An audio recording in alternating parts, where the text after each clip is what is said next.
Nandito ako guys sa aking mga pananim na mga saluyot. Ayan o, malalaki na yung mga saluyot ko at saka yung mga talong ko dito sa kabila. Naglilinis po ako dito. Ayan. Yung isang okra ko natumbas ang harot sa mga pusa. Ayan. Ayan. Aloe vera. Ito yung mga saluyot ko. Naglilinis ako dito. Tatanggalan ko guys ng mga talbos yung aking mga saluyot para mas lalo silang lumaki pa. Ayan.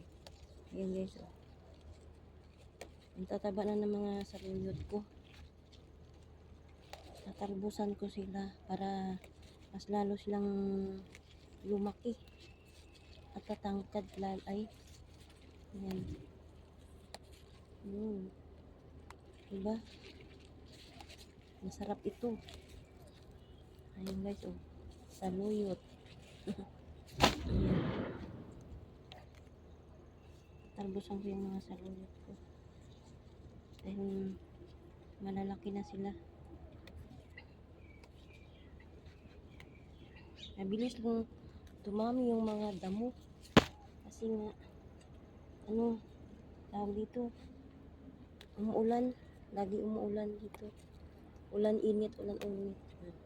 Tignan mo, nagkukurito pa sila dahil sa langgam siguro. So, nandito ako sa aking garden. Naglilinis.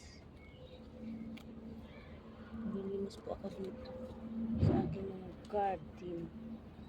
Ayan po guys. Magulay tayo guys ng alagbati. Yan. Magugulay po ako ng aking mga alagbati. Kasi ang tataba na naman oh. Nagdilig muna ako bago manguha. Yan.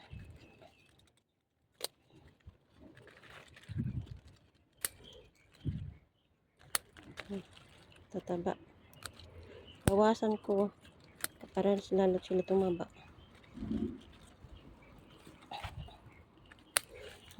Dami pa yun guys. Oh. Daling ko yung lagayan ko dito.